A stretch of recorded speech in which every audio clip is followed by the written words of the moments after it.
Praise the Lord. मैं दिव्या आप सभी का परमेश्वर की जीवित हजूरी में उसकी प्रेजेंस में आप सभी का स्वागत करती हूँ। और मैं विश्वास करती हूँ कि आप सभी भाई बहन परमेश्वर में आनंदित और बहुत ही ब्लेस्ड होंगे। हालेलुया। आज मैं फिर से आप सभी के लिए परमेश्वर के एक कलाम को लेकर आई हूँ, जिसके द्वारा परमेश्वर आज हमारी अगुवाई करेंगे। यदि आप अपने किसी विषय को लेकर प्रार्थना कर रहे हैं और आपको लग रहा है कि मैं प्रार्थना तो कर रहा हूँ लेकिन मेरी प्रार्थना का उत्तर नहीं आ रहा है, मैं उपवास तो कर रहा हूँ, मैं प्रार्थना तो कर रहा हूँ, मैं बाइबल तो पढ़ रहा हूँ, लेकिन पता नहीं क्यों मेरे घर में कलेश है, पता नहीं क्यों मेरे जीवन में कोई शांति नहीं है, सब कुछ कर रहा हूँ लेकिन परमेश्वर की उपस्थिति मुझे महसूस नहीं हो रही है। तो आज परमेश्वर के वचन के द्वारा हम सभी बातों का उत्तर जानेंगे। और मेरा विश्वास है कि जब आप आज के वचन को पढ़ेंगे, सुनेंगे, तो परमेश्वर, जब आप इन वचनों को फॉलो करेंगे तो परमेश्वर आपके जीवन में अपनी सामर्थ को दिखाएगा और अपने बड़े हाथ को आपके जीवन में दिखाएगा। आप परमेश्वर की बड़ी ब्लेसिंग को, हीलिंग को अपने जीवन में पूरा होते हुए देखेंगे। आमीन। तो आइए आज का हम वचन शुरू करते हैं। आप सब मेरे साथ अपनी बाइबल को खोल लें। इफिसियों अध्याय 6 का वचन 10, आत्मिक युद्ध के हथियार। मैं आपको एक बात सबसे पहले बता देना चाहती हूँ कि आज जो हमारी लड़ाई है वो इंसानों से नहीं है। आज जो हमारी लड़ाई है वो एक शैतान से है। वो शैतान जो हमें दिखाई नहीं देता, वो शैतान जो हमारे घरों में, हमारी फैमिली के अंदर छुप छुप के काम करता है।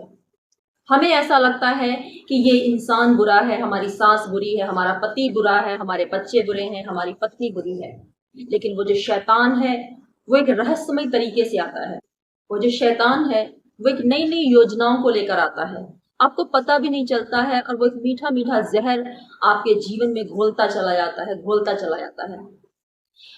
उससे निपटने के परमेश्वर ने हमें हथियार दे रखे हैं। यदि हम उन हथियारों को नहीं समझेंगे, हम उन हथियारों को नहीं लेंगे, हम उन हथियारों को नहीं जानेंगे, तो हम शैतान से कभी भी छूट नहीं सकते हैं। तो हमें शैतान से छुटकारा चाहिए, बीमारियों से छुटकारा चाहिए, हमें परमेश्वर की आशीष को चाहिए। हम चाहते हैं कि परमेश्वर हमारे जीवन में काम करे, हम चाहते हैं कि परमेश्वर हमें दुष्ट आत्माओं से आजादी दे। तो हमें परमेश्वर के हथियारों को लेना पड़ेगा। परमेश्वर ने तो हमारे लिए सब कुछ पहले ही पूरा कर दिया है। वो क्रूस पर इसीलिए चढ़ाया गया यीशु मसीह, ताकि हम बच सकें। उसने तो हमारे लिए सब कुछ पहले ही पूरा कर दिया है। अब हमारा काम है उस चीजों को पूरा करना, उन्हें लेना। परमेश्वर ने हमें आशीष दे दी है, हीलिंग दे दी है। अब जब तक हम उसे लेंगे नहीं, तब तक हम अपने जीवन में आशीषों को देख नहीं पाएंगे। जब आप बीमार होते हो, आप डॉक्टर के पास जाते हो, डॉक्टर आपको दवाई देता है, लेकिन उस दवाई को खाना और फिर परहेज को करना, ये आपकी ड्यूटी होती है। अगर आप परहेज नहीं करते हो, आप मेडिसिन नहीं खाते हो, तो आप डॉक्टर के ऊपर ब्लेम नहीं कर सकते हो कि मेरी तो बीमारी ठीक नहीं हो रही है, मेरा टाइफाइड नहीं ठीक हो रहा है, मेरा बुखार नहीं ठीक हो रहा है, मेरा दर्द नहीं ठीक हो रहा है। तो आप भी अगर परमेश्वर से हीलिंग चाहते हो, तो आपको भी वो मेडिसिन, वो दवाई, वो हथियार लेने पड़ेंगे और उसका इस्तेमाल करना पड़ेगा। हालेलुया। आज के हम वचन को पढ़ते हैं और फिर हम जानेंगे कि परमेश्वर के हथियारों को कैसे इस्तेमाल करना है और कैसे हमें शैतान को अपने जीवन से भगाना है। हालेलुया।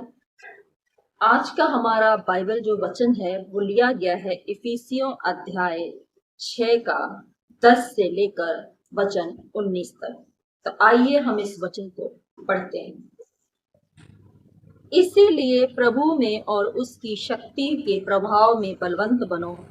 परमेश्वर के सारे हथियार बांध लो कि तुम शैतान की युक्तियों के सामने खड़े रह सको, क्योंकि हमारा यह मल युद्ध लहू और मांस से नहीं, परंतु प्रधानों से और अधिकारियों से और इस संसार के अंधकार के हाकिमों से और उस दुष्टता की आत्मा सेनाओं से है जो आकाश में है।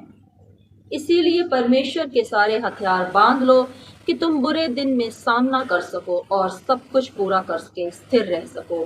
इसीलिए सत्य से अपनी कमर कसकर और धार्मिकता की झिलम पहनकर और पांव में मेल के सुसमाचार की तैयारी के जूते पहनकर और इन सब के साथ विश्वास की ढाल लेकर स्थिर रहो, जिससे तुम उस दुष्ट के सब जलते हुए तीरों को बुझा सको। और उद्धार का टोप और आत्मा की तलवार जो परमेश्वर का वचन है ले लो। हर समय और हर प्रकार से आत्मा में प्रार्थना और विनती करते रहो। आमीन। मेरे प्यारे मसीह भाई बहनों, मैं आपको एक बात बताती हूँ। जब पुराने नियम में परमेश्वर अपने लोगों को युद्ध से बचाता था, क्योंकि उस समय जो प्रजा का युद्ध होता था वो देशों से, जो लोग होते थे उनसे होता था। पुराने नियम में भी ऐसे युद्ध जब होते थे तो परमेश्वर अपने लोगों को उन युद्ध में जय दिलाता था। उसने दाऊद को जय दिलाई। जब दाऊद जाता था तो परमेश्वर से पूछता था, क्या परमेश्वर मैं जाऊं, क्या ये युद्ध मैं जीत जाऊंगा? तो उस समय जो युद्ध हुआ करते थे वो दूसरे देशों से हुआ करते थे। लेकिन आज ऐसा नहीं है। आज हमारा युद्ध शैतान के साथ है। हालेलुया। लेकिन युद्ध तो है ही। उस समय इंसानों से होता था, देशों से होता था, लेकिन आज शैतान से है। तो उस समय युद्ध में जब राजा लोग लड़ने जाते थे, तो परमेश्वर जब अपने लोगों को युद्ध जिताने के लिए जाता था तो लोग क्या करते थे? युद्ध जीतने के लिए वो तलवार लेकर जाते थे, जंजीरें बांधते थे, अपने छाती के ऊपर एक टोप लगाते थे जिससे कि उनकी रक्षा हो सके। वो बड़े बड़े लंबे लंबे जूते, मजबूत जूते पहनते थे। हालेलुया। भाला लेकर जाते थे, तलवार लेकर जाते थे, क्योंकि वो उनके युद्ध के हथियार होते थे जिसके द्वारा जब वो युद्ध करते थे तो वो जय को पाते थे। लेकिन आज बाइबल कहती है कि आज तुम्हारा जो युद्ध है वो शैतान से है, इंसानों से नहीं है। आज शैतान है जो हमारे जीवन में बीमारी, कर्ज, दुष्ट आत्माओं के अटैक, नशा, व्यभिचार लेकर आता है और हमें उद्धार की ओर जाने से रोकता है। प्रभु यीशु से मेल मिलाप करने में, पिता से मेल मिलाप करने में, उद्धार को लेने में हमें रोकता है, रुकावट डालता है। वो कभी नहीं चाहता है कि हम परमेश्वर की आवाज को सुने, हम परमेश्वर की ओर बढ़े। वो अपनी पूरी ताकत लगाएगा, वो अपनी पूरी कोशिश करेगा। आप बाइबल को पढ़ रहे होगे तब भी शैतान नाना प्रकार की परीक्षाओं को लेकर आएगा। वो तरह तरह के अविश्वास को आपके मन में डालेगा ताकि आप परमेश्वर के वचन से हट जाओ। लेकिन यदि आपके पास हथियार होंगे तो आप शैतान का सामना कर सकोगे। हालेलुया। परमेश्वर का हथियार क्या है? परमेश्वर ने यहाँ पे हमें हथियार दिए हुए हैं। अगर हम सोचते हैं सबसे बड़ा हथियार तो परमेश्वर का वचन है, लेकिन अगर हम ये सोचते हैं कि खाली हम वचन पढ़ पढ़ के हम छुटकारा पा लेंगे, तो ऐसा नहीं है। हमें वचन के साथ उपवास, हमें सुसमाचार के जूते, मेल मिलाप का आत्मा, पवित्रताई का जीवन और शैतान की सारी योजनाओं को खंडन करने के लिए परमेश्वर के सारे हथियारों को, वचन का भी, प्रार्थना का भी, पवित्र जीवन का भी, सत्य का भी, मेल मिलाप का भी, हर तरह का हथियार हमें लेना पड़ेगा। तभी हम शैतान को अपने जीवन से भगा सकते हैं। जब प्रभु यीशु मसीह पहाड़ पर थे तो जब शैतान उनके पास आया जंगल में उनकी परीक्षा लेने के लिए, आप सभी ने नए नियम में बाइबल पढ़ी हुई है कि जब यीशु मसीह अपने उपवास के दिनों में जंगल में थे, परीक्षा के समय में, तो शैतान कैसे उनके पास लालच लेकर आया, कैसे उन्हें परमेश्वर के प्रति भड़काने के लिए, उनके विश्वास को कमजोर करने के लिए उनके पास आया। हालेलुया। लेकिन परमेश्वर वचन को जानते थे, उन्होंने वचन के हथियारों को लिया। शैतान ने कहा कि यदि तू परमेश्वर का पुत्र है तो खुद को इस पहाड़ से गिरा दे। लेकिन परमेश्वर ने कहा कि नहीं, मैं परमेश्वर की परीक्षा नहीं कर सकता। शैतान ने कहा वो तो तेरा परमेश्वर है, वो तो तुझे बचा लेगा। लेकिन परमेश्वर ने कहा नहीं, मैं अपने परमेश्वर की परीक्षा नहीं कर सकता। यीशु मसीह ने कहा, फिर शैतान ने कहा तू मुझे दंडवत कर, मैं ये सारा राजपाट तुझे दे दूंगा। प्रभु यीशु मसीह ने कहा नहीं, परमेश्वर ने कहा है कि तुम मुझे छोड़कर किसी को दंडवत ना करना। यीशु मसीह वचन के हथियार को लेकर खड़े थे। शैतान एक बार आया, 2 बार आया, 3 बार आया, हार कर वो यीशु मसीह को छोड़कर चला गया। लेकिन यीशु मसीह क्या वचन में थे खाली? वो प्रार्थना में थे, वो उपवास में भी थे। हमें परमेश्वर के सारे हथियारों को बांधना है। हम सोचें कि खाली हम बाइबल पढ़ रहे हैं और बाइबल पढ़ के फिर हम संसार में वही अन्य जातियों की तरह अपना जीवन जी सकते हैं। हम ना तो सुसमाचार सुनाते हैं, ना हम अपनी गवाहियों को लोगों को बताते हैं, ना हम उद्धार के बारे में लोगों को बताते हैं, ना हम परमेश्वर के लिए लोगों के लिए दया दिखाते हैं, ना ही हम परमेश्वर के वचनों पर चलते हैं, ना ही हम कहीं सुसमाचार फैलाते हैं, ना ही हम सत्य पर चल रहे हैं, ना ही हमारे अंदर वचन है। तो खाली आप बाइबल पढ़कर और आप सोचे कि आप बाइबल पढ़ रहे हैं, संडे चर्च जा रहे हैं तो आप शैतान से छुटकारा पा लेंगे, तो आप कभी भी शैतान से छुटकारा नहीं पा सकते हैं। आपको बाइबल के साथ साथ परमेश्वर के वचन की सामर्थ आपके अंदर होनी चाहिए। आप जब प्रार्थना करें और शैतान आपके मन में विचारों को लेकर आए कि देख, तेरा आने वाला भविष्य तो बहुत खराब है, तू तो इतना बीमार है, तू तो बिस्तर से उठ भी नहीं सकता। शैतान ऐसे विचारों को आपके माइंड में लेकर आएगा, वो आपके माइंड को डाइवर्ट करने की कोशिश करेगा। शैतान कहेगा, देख तू तो बिस्तर पे से उठ भी नहीं सकता, तेरे अंदर तो कोई सामर्थ्य नहीं है, तू तो परमेश्वर कितनी बाइबल पढ़ रहा है, प्रार्थना कर रहा है, आने वाले समय में तू तो बिस्तर पर पड़ेगा, मर जाएगा, तुझे तो कोई नहीं देखेगा। आपके अंदर वचन होगा कि जो कल्पनाएं यहोवा मेरे विषय में करता है वो लाभ की है, वो हानि की नहीं है। कल्पनाएं परमेश्वर ने आपके विषय में, आपके भविष्य के लिए जो सोच रखा है वो बेस्ट है। जब आप शैतान को ये बात बताएंगे तो शैतान आपके पास से भाग निकलेगा। जब शैतान आपके पास आता है, आपके मन में विचारों को डालेगा कि देख, तेरे घर में तो इतनी गरीबी है, तो बाइबल पढ़ता है, तेरे घर में तो खाने के लिए भी नहीं है, तो कर्जों के नीचे दबा हुआ है, तो विपत्तियों से घिरा हुआ है, कर्जदार तेरे घर के आगे पीछे घूम रहे हैं, लेकिन परमेश्वर कहाँ है, वो तो तेरी प्रार्थना ही नहीं सुन रहा, तेरे घर में तो खाने के लिए राशन भी नहीं है।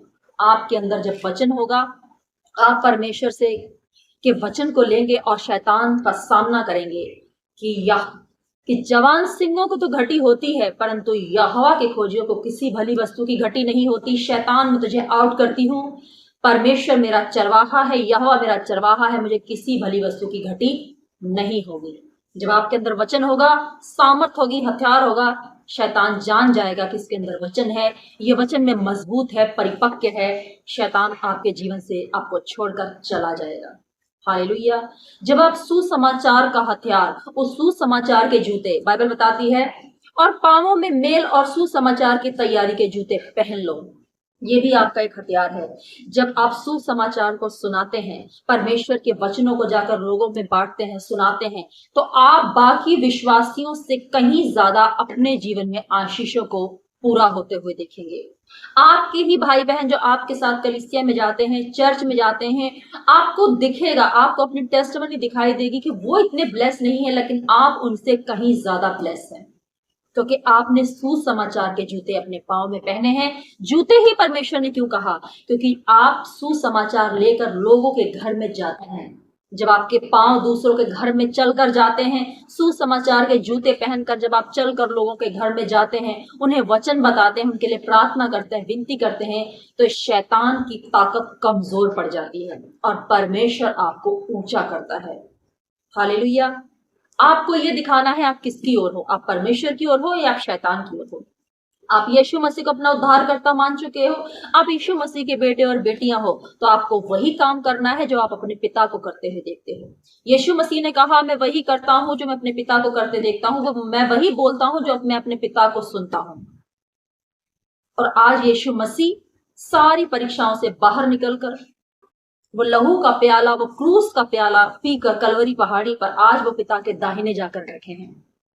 जब आप भी अपने क्रूस को उठाते हैं, सताव का, परीक्षाओं का, परमेश्वर में बने रहने का, उपवास का, हर एक क्रूस को जब आप उठाते हैं और शैतान का सामना करते हैं, परमेश्वर के लिए अपने जीवन को जीते हैं, आप परमेश्वर के बेटे हैं, बेटी हैं, आप परमेश्वर के कामों को करते हैं जो आपने अपने पिता को करते हुए देखा है, तो एक दिन मेरा विश्वास है, वचन बाइबल बताती है कि आप भी परमेश्वर के दाहिने बैठेंगे और 12 गोत्रों का न्याय करेंगे। हालेलुया। तो मेरे प्यारे मसीह भाई बहनों, आज के बाइबल के वचन से हमने यही सीखा है, परमेश्वर का आत्मा हमें यही बताता है, यदि आपका प्रार्थना का उत्तर नहीं आ रहा है तो आपको सिर्फ बाइबल पढ़ना और संडे चर्च जाना काफी नहीं है। आपको एक पवित्र जीवन जीना है, एक सत्य का जीवन जीना है। यदि आप पवित्र जीवन जीते हैं, सत्य का जीवन जीते हैं, मेल मिलाप का जीवन जीते हैं, ये परमेश्वर का एक बहुत बड़ा हथियार है जिससे शैतान बहुत ज्यादा डरता है। यदि आपका शरीर पवित्र है, हॉली स्पिरिट आपके शरीर के अंदर रहेगा। आमीन। और शैतान कभी भी उस जगह पर नहीं जा सकता जहां हॉली स्पिरिट रहता है, जहां परमेश्वर की सामर्थ्य रहती है। यदि आपका शरीर गंदगी से, बुरे कामों से, व्यभिचार से भरा हुआ है, तो शैतान हमेशा गंदगी में रहता है। यदि आपके शरीर में गंध है, मलिनता है, अशुद्धता है, तो शैतान अपने साथ और दुष्ट आत्माओं को लेकर आएगा और कर्ज बीमारियों को लेकर आएगा और वो आपके घर में अपना गढ़ बना लेगा, आपके शरीर में अपना गढ़ बना लेगा। और आप चाहते हैं कि मैं उस गढ़ को तोड़ दूं, शैतान के उस घर को मैं ढा दूं, तो आपको परमेश्वर के वचन का हथियार, सत्य का जीवन, पवित्र जीवन, सुसमाचार का जीवन, मेल मिलाप का जीवन और परमेश्वर में स्थिर बने रहने का जीवन, उपवास और प्रार्थना का जीवन जीना पड़ेगा। आप अगर एक पौधा लगाते हैं तो यदि आप खाली उसे पानी पानी पानी पानी देते रहेंगे, आप उसमें धूप नहीं दिखाएंगे, उसमें खाद नहीं डालेंगे, तो एक दिन वो गल जाएगा, एक दिन वो सड़ जाएगा। लेकिन यदि आप उसको धूप, खाद, पानी, सब चीज बराबर देते हैं तो वो एक दिन फल को लेकर आएगा। आप उपवास खाली करते हैं, बाइबल नहीं पढ़ते हैं, तब भी आप शैतान से कभी लड़ नहीं सकते। यदि आप सिर्फ प्रार्थना करते हैं, आप बाइबल नहीं पढ़ते हैं, तब भी आप शैतान से लड़ नहीं सकते हैं। और आप बाइबल पढ़ते हैं, प्रार्थना करते हैं, लेकिन फिर भी आप बाहर जाकर व्यभिचार करते हैं, नशे का जीवन जीते हैं, पाप करते हैं, आपका शरीर पाप से भरा हुआ है, आप शैतान को अपने जीवन में आमंत्रित करते हैं। इसीलिए आपको सब चीजें, सारे हथियार बांधने पड़ेंगे। आपको दूसरों के लिए प्रार्थना करनी है, आपको दया करनी है लोगों के ऊपर, क्षमा करना है लोगों के ऊपर, आपको अपने सताने वालों के लिए प्रार्थना करनी है, पवित्र जीवन जीना है, बाइबल पढ़नी है, परमेश्वर के वचनों पर कान लगाना है, उसकी इच्छा को पूरा करना है और आपको सुसमाचार लोगों में जाकर सुनाना है कि यीशु मसीह हमारे लिए आया है। यदि आप ऐसा करते हैं तो मेरा विश्वास है आपकी गवाही को आपके जीवन में बनने से कोई भी रोक नहीं सकता है। आमीन। तो मेरा विश्वास है आज के वचन की तरह प्रभु ने आपको बहुत आशीष दी होगी। यदि ये वीडियो आपको अच्छी लगी है तो प्लीज इस वीडियो को लाइक करें, कमेंट में आमीन लिखें और बहुतों के पास शेयर करें ताकि और भी लोग बचाए जाएं, शैतान का सामना करने में वो परमेश्वर के वचन की सामर्थ को ले सकें। और प्लीज आप अगर और भी परमेश्वर के वचनों के प्रकाशन को अपने जीवन में लेना चाहते हैं, वचनों को आप सुनना चाहते हैं इस चैनल के माध्यम से, तो प्लीज मेरे चैनल को सब्सक्राइब करें, वर्ड ऑफ जीसस को, बेल आइकन को प्रेस करें ताकि जब भी मैं वीडियो को लेकर आऊं सबसे पहला नोटिफिकेशन आपके पास आए। और मेरा विश्वास है कि आप यीशु मसीह में बहुत ही ब्लेस हैं, आप परमेश्वर के बहुत सामर्थ को अपने जीवन में बहुत पूरा होता हुए देखेंगे। आमीन। गॉड ब्लेस यू और आप सबको मेरा जय मसीह।